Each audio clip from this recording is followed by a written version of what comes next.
bahwa apa yang kita alami, kita saksikan, dan disaksikan oleh begitu banyak. Media pun menyaksikan, publik pun menyaksikan. Dari mulai aspek kebijakan nih, aturan sampai eksekusi ada banyak di situ problem. Nah, semuanya ini harus diluruskan agar demokrasi bisa berjalan dengan baik, maka benteng terakhirnya adalah Mahkamah Konstitusi. Dan kami sudah menyiapkan tim. Selamat siang, salam sejahtera untuk semuanya. Alhamdulillah pada pagi menuju siang hari ini kita bersama-sama di Markas Timnas Amin berkumpul bersama dengan tim hukum nasional yang dipimpin oleh Bapak Ari Yusuf Amir, yang beliau nanti akan membawa semua dokumen-dokumen terkait dengan proses hukum yang akan berlangsung.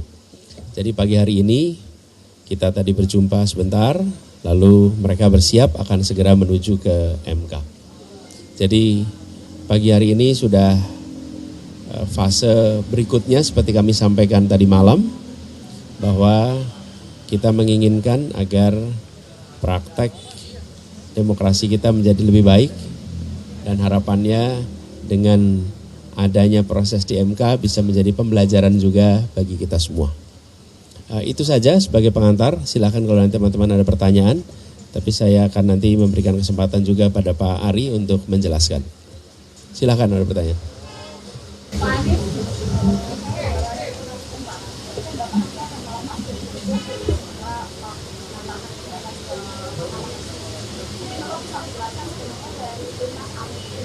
Apa sebenarnya yang diwujudkan dari gugatan di MK? Apakah ingin pemilu ulang atau hasilnya diambil atau bagaimana? Ada lagi yang lain? Biar sekalian 3 gitu. Yuk. Mas Anies, selamat siang. Saya Santi Dewi, Mas, dari IDN Times. Mas, apakah dengan adanya pengajuan gugatan ini ke MK, artinya dari paslon 01 menunda sementara untuk mengucapkan selamat untuk paslon 02, Pak Prabowo dan Gibran, karena ada sebagian yang berpikir bahwa pernyataan yang Mas Anies sampaikan melalui video semalam kurang lebih situasinya sama seperti pemilu sebelumnya, di mana Mas Anies menyatakan itu adalah hasil penghitungan KPU dan bukan keinginan rakyat, dan yang kedua Mas Anies belum bisa begitu menerima bahwa pemenang pemilu ini adalah paslon 02. Itu saja Mas Anies, terima kasih. Ya, 3. Izin saya Ipani dari Detikom, saya mau tanya, ini kan untuk dari tim hukum sendiri akan menggugat ke MK. Kan kemarin malam Nasdem menyatakan menerima hasil pemilu. Kenapa seperti terkesan ada beda sikap begitu antara tim hukum dan Nasdem? Ya. Terkait pertanyaan pertama, biar nanti Pak Ari yang menjelaskan. Kemudian yang kedua, saya tegaskan sekali lagi, proses dan hasil sama-sama penting. Karena proses yang benar akan memberikan hasil yang benar pula. Dan bila ada proses yang bermasalah, maka hasilnya bermasalah pula. Jadi kita ingin menegaskan kepada semua bahwa apa yang kita alami, kita saksikan, dan disaksikan oleh begitu banyak. Media pun menyaksikan, publik pun menyaksikan. Dari mulai aspek kebijakan nih, aturan sampai eksekusi ada banyak di situ problem. Nah, kita ingin agar itu semua dikoreksi supaya kejadian seperti ini tidak berulang lagi. Dan tadi malam saya sampaikan supaya tidak berulang lagi. Jadi ini bukan semata-mata soal protokol saja. Protokol tentang ucapan, tidak ucapan, bukan di situ. Tapi ini pada substansinya. Bagaimana proses itu bisa diperbaiki, dan harapannya mutu nanti kita juga akan lebih baik lagi. Kemudian yang ketiga, terkait dengan sikap, kita semua memahami bahwa sedang menjalani proses konstitusional. Partai politik memiliki hak konstitusional, dan partai politik juga memiliki sikap yang harus dihormati. Jadi kami menghormati, menghargai, dan insya Allah kita terus sejalan di dalam mengusung gagasan perubahan untuk demokrasi yang lebih baik. Jadi di aspek itu kita bersama-sama dan kita saling menghormati. Kita juga menghormati langkah yang diambil oleh semua partai-partai lain. Dan harapannya nanti kita akan melihat demokrasi kita bisa lebih baik, ya. Saya menyampaikan terima kasih atas kehadirannya. Yang pertama, selama 1 bulan terakhir saya dan Pak Mahfud berkeliling, melihat, mendengar, menerima banyak kelompok masyarakat. Mereka menyampaikan kepada kami cerita-cerita tentang proses pemilu yang terjadi di Indonesia ini. Tentu saja dalam 1 bulan ini kami juga berkomunikasi dengan partai pengusung, para saksi-saksi di daerah, apakah cerita-cerita itu begitu adanya. Dan ternyata relatif cerita itu punya kemiripan. Mulai dari proses, kalau boleh saya sebut seleksi calon capres-cawapres, sampai kemudian berproses pada putusan MK 90, dan pada saat itu awal cerita inilah yang kemudian rasa-rasanya proses pemilu menjadi pertanyaan banyak pihak. Dari pendaftaran di KPU, ada catatan-catatan yang kami rasa secara prosedur juga ada masalah. Kami bertemu dengan tokoh masyarakat, mereka menyampaikan suasana kebatinan, apakah ini yang namanya pemilu yang jujur dan adil. Para ilmuwan, akademisi, saya kira semuanya melihat, dimulai dari Jogja, kemudian menyebar ke seluruh Indonesia, juga kemudian diulangi lagi mereka bertemu untuk saling mengingatkan bahwa pemilu harus jurdil, harus luber, dan tentu saja kita berharap mimpi demokrasi yang kita inginkan pasca reformasi itu betul-betul bisa berjalan. Anti KKN, betul-betul asas-asas demokrasinya diberikan, dan inilah sebuah proses panjang yang terjadi. Banyak catatan yang memang disampaikan kepada kami. Tentu kami dan tim hukum harus memverifikasi satu persatu. Cerita tentang aparatur yang terlibat, mulai dari pusat sampai daerah. Cerita bantuan yang muncul tiba-tiba dengan sangat masif sekali. Bahkan ketika kemarin di DPR ada pertanyaan berapa sebenarnya jumlah bantuan sosial, siapa yang membagi, dan itu semuanya ternyata menjadi cerita di publik yang sampai kepada kami. Bahkan Bapak Ibu, teman-teman semuanya, dari apa yang ada riset yang mengatakan ada korelasinya antara bantuan itu dengan masyarakat akan memilih sesuai dengan yang ada dalam hatinya atau terpengaruh dengan bantuan itu. Di samping itu ada cerita manipolitik, ada cerita intimidasi. Saya kira inilah yang kemudian kumpulan cerita dari publik yang masuk kepada tim Ganjar Mahfud. Tentu saya menghormati seluruh proses yang berjalan. Kami menyampaikan laporan-laporan kepada penyelenggara pemilu. Apakah itu KPU, apakah itu Bawaslu. Dan kita berharap memang Bawaslu akan merespon. Sayang tidak semuanya merespon. Maka setelah pengumuman tadi malam, tim Ganjar Mahfud sudah bersepakat. Kalaulah semuanya ini harus diluruskan agar demokrasi bisa berjalan dengan baik, maka benteng terakhirnya adalah Mahkamah Konstitusi. Dan kami sudah menyiapkan tim dari tim hukum untuk kita segera mendaftarkan apakah besok atau Sabtu, untuk segera kita menyampaikan seluruh yang ada yang kami persiapkan untuk menjadi pertimbangan hakim konstitusi nantinya. Dan saya kira ini momentum yang sangat bagus kepada majelis hakim yang nanti ada di MK untuk menunjukkan kredibilitasnya. Setelah dulu ada putusan MK, setelah juga kita melihat penyelenggara pemilu juga mendapatkan hukuman etik, maka tentu saja kita mesti mengembalikan kredibilitas demokrasi kita ini jauh lebih baik. Dan untuk itu tim akan segera mendaftarkan itu dan mudah-mudahan akan membuka tabir dan tentu saja harapan kita MK lah nanti yang akan mengadili ini dengan baik dan bisa mengembalikan marwah demokrasi kita agar sesuai dengan harapan dan aturan. Teman-teman, itu yang bisa saya sampaikan. Terima kasih. Assalamualaikum warahmatullahi wabarakatuh. Saudara-saudara sekalian, itulah pernyataan yang disampaikan oleh Pak Ganjar Pranowo, ya, mewakili paslon 03. Ya. Jadi prosesnya masih panjang. Ya. Pilpres kalau hanya melihat hasil pengumuman KPU tadi malam, itu mungkin ada yang mengatakan selesai, tapi itu belum selesai. Orang Barat bilang, it is over, but it is not over yet.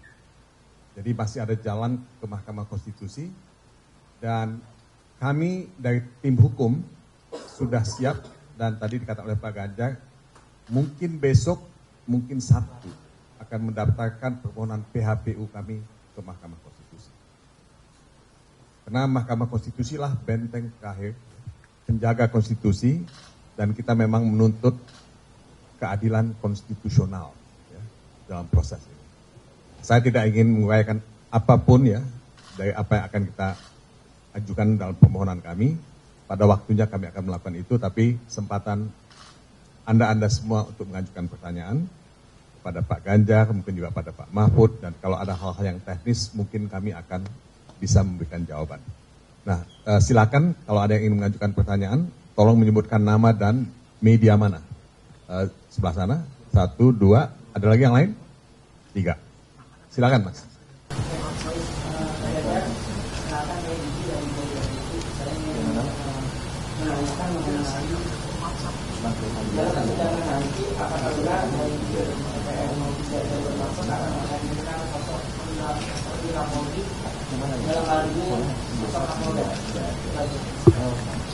Kamu tunggu nanti di sana. Oke, yang kedua tadi, silakan Mas. Ya, saya Juan dari Narasi Pak Ganjar. Ini bertanya Pak, kemarin pagi ini baru saja tim 01 melakukan mengajukan gugatan kepada MK, baru tadi pagi jam 8 sampai 10 tadi ya. Dari kita melihat bahwa kubu 01 dan 03 sama-sama mengajukan gugatan PHPU ini. Apakah ada saling komunikasi atau mungkin kolaborasi dari kubu 01 untuk menindaklanjuti hasil pemilu 2024 ini? Mengingat ada kesamaan aksi yang dilakukan untuk mengajukan gugatan ke PHPU ini. Kami sama-sama punya pikiran ya, bahwa rasanya saya tidak berkomunikasi langsung pada soal ini, tapi rasa-rasanya kami punya catatan yang sama pada soal itu. Dan kami tidak akan membiarkan. Sirekap umpama, logika yang paling sederhana, 1 TPS 300 tapi hasilnya lebih, itu yang paling gampang. Dan terjadinya di mana-mana. Kami melihat sistematis betul ini terjadi. Mudah-mudahan nanti akan ada pakar yang disiapkan oleh tim untuk bisa membongkar cerita itu, sehingga bisa membuka kepada mata masyarakat. Kedua, umpama sama-sama kan setelah yang saya ceritakan tadi, bahkan luar negeri pun memberikan catatan loh kepada kita. Ini penyelenggaraan pemilunya kok seperti itu. Jadi pasti dari 01 punya catatan sendiri, tapi kami punya catatan sendiri. Apakah nanti dalam persidangan ada kesamaan dan sebagainya? Mari kita lihat di persidangan saja. Sehingga ini menjadi fair dan tidak ada agenda-agenda lain, kolaborasi-kolaborasi yang terkait dengan agenda tertentu tidak. Kami hanya ingin mendudukkan saja proses ini dengan baik. Apapun keputusannya, kita akan legowo. Siapa lagi? Oke, yang ketiga Anda deh. Silakan. Pak Ganjar, saya ada dari Pak, ini kan kalau indikasi kecurangan sudah terlihat dari awal gitu. Tapi kenapa baru prosesnya itu baru terjadi sekarang dan sekarang apa yang Ya harus sekarang kan. Harus diputuskan dulu oleh KPU, setelah KPU baru ke MK. Kalau Kompas melihat, cerita ini saya kira dimuat di Kompas dan media yang lain juga sudah berkali-kali. Tapi ketika semua diam kan tidak berhenti. Kurang lebih kita punya 116 kurang lebih laporan ke Bawaslu yang berproses. Tapi ketika kemudian tidak ditindaklanjuti, satu-satunya lembaga yang kita harapkan bisa mengadili dengan fair, ya MK. Jadi bukan kenapa baru sekarang, karena memang waktunya baru boleh sekarang. Kalau kemarin, ya belum boleh. Gitu.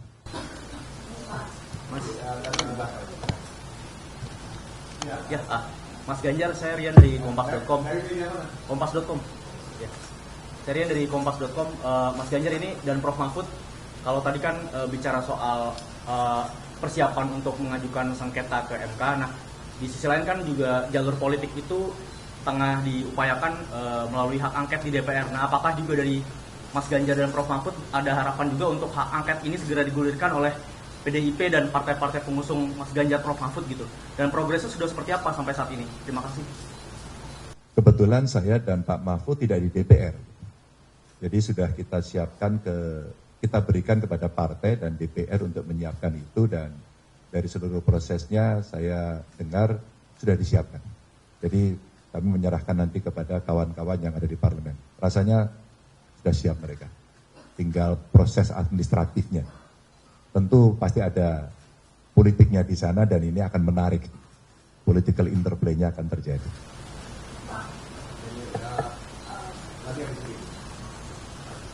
Mas Ganjar, Pak Mahfud, Pak Todung, terkait dengan komunikasi. Dari mana, Mas? Serio dari CNN TV, Pak. Terkait dengan komunikasi politik dengan para ketua umum partai, ini seperti apa terkait dengan kesepakatan untuk kemudian mengajukan ke Mahkamah Konstitusi dan juga salah satunya opsi tadi seperti yang ditanyakan teman Kompas.com untuk ke hak angket begitu, karena kalau kita lihat dari pihak misalkan ke 01 saja, Ketua Umumnya Nasdem ini sepertinya semalam sudah memberikan statement untuk memberikan selamat kepada pemenang pemilu dalam penetapan KPU semalam. Tapi dari Ibu Mega, Pak Mardiono dan dua partai lainnya komunikasinya seperti apa terkait dengan keputusan hari ini? Kalau keputusan hari ini kami sudah mengantisipasi lama dan kami berkomunikasi cukup intens. Jadi ini cerita soal proses lama, persiapan lama yang baru bisa diomongkan hari ini. Jadi kami komunikasi cukup intens terkait dengan itu. Soal partai lain mereka punya sikap sendiri-sendiri, ya kami sangat menghormati dan itu sah adanya. Maka setelah ini pun nanti kami akan berkomunikasi lagi kepada beliau-beliau. Rasanya ya fatsun politik itu mesti kita lakukan. Kami hanya bisa mengakses satu saja dari tampilan yang ada di KPU, dan itu yang saya katakan di depan tadi ada alat bantu kalau bahasa KPU namanya Sirekap. Justru itulah yang kami kemudian bertanya. Gitu. Dari angka-angka yang berproses, dari Sirekap yang ada, sampai pada akhirnya sistem itu dihentikan gitu, itu menjadi pertanyaan kami. Jadi kami tidak bisa lagi kembali pada cerita gembos-menggembos, tapi cerita yang ada dari hasil yang ada inilah yang akan dijadikan bukti nanti dari kawan-kawan tim hukum, termasuk para ahli nanti akan menceritakan. Ya kemarin ada ahli, ibu-ibu menjelaskan dengan sangat bagus sekali, lalu sebelumnya juga sudah ada yang bercerita satu persatu, dulu servernya ada di mana, mulai tidak diakui, kemudian diakui gitu ya. Nah inilah bukti-bukti yang kami akan tunjukkan.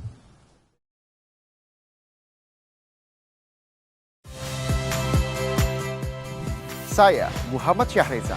Saksikan program-program Kompas TV melalui siaran digital, pay TV, dan media streaming lainnya. Kompas TV, independen, terpercaya.